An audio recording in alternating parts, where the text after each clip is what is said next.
अस्सलाम वालेकुम वीवर्स। आज चूंकि पहला क्वार्टर फाइनल है और ये पिच रिपोर्ट इंशाल्लाह पेश करेंगे। हमारे साथ एक्सपर्ट मौजूद हैं जो कि चेयरमैन हैं ऑर्गेनाइजिंग कमेटी के, तो इनसे बात करेंगे कि पिच जो है वो क्या सूरत हाल है पिच की, किस चीज़ के लिए साजगार है और कैसी पिच बनाई गई है। अस्सलाम वालेकुम सर। सर बहुत शुक्रिया आज इसको टाइम देने का।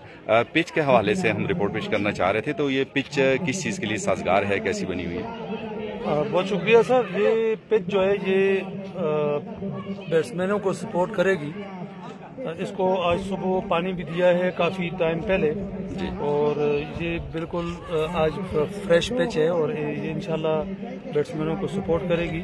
और 120 प्लस स्कोर आ चुके, 10 ओवर का मैच है तो 140 ये प्लस जाएगा। जी, तो अगर कोई टीम जो पहले खेल के 140 कर लेती है तो ये दूसरी टीम के लिए मुश्किल, ये फाइटिंग टोटल होगा। ये मैं नहीं कह सकता हूँ कि ये वो साइड सेफ होगी, लेकिन ये है कि ये 140 जो है वो ये फाइटिंग टोटल होगा। तो चूंकि सर ये दोनों टीमें आपके सामने खेल के यहाँ तक पहुंची हैं, तो आपके हिसाब से कौन सी टीम जो है ना फेवरेट है?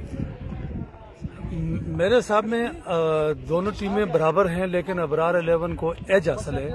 उसकी वजह यह है कि ये उनका होम ग्राउंड है और इससे पहले वो अपने 3 मैचेस यहाँ पर खेल चुके हैं, 2 लीग के और 1 मैच उनका प्री क्वार्टर फाइनल। उनके 2 मैचेस यहाँ हो चुके हैं, एक उन्होंने शेरगढ़ में खेला है और सिराज बटालियन ने उनके साथ ओपनिंग मैच यहाँ पर खेला था, लेकिन वो चूंकि इलामती सा मैच था, लेकिन ये कि सीरियस गेम जो है ना वो आज है। क्यों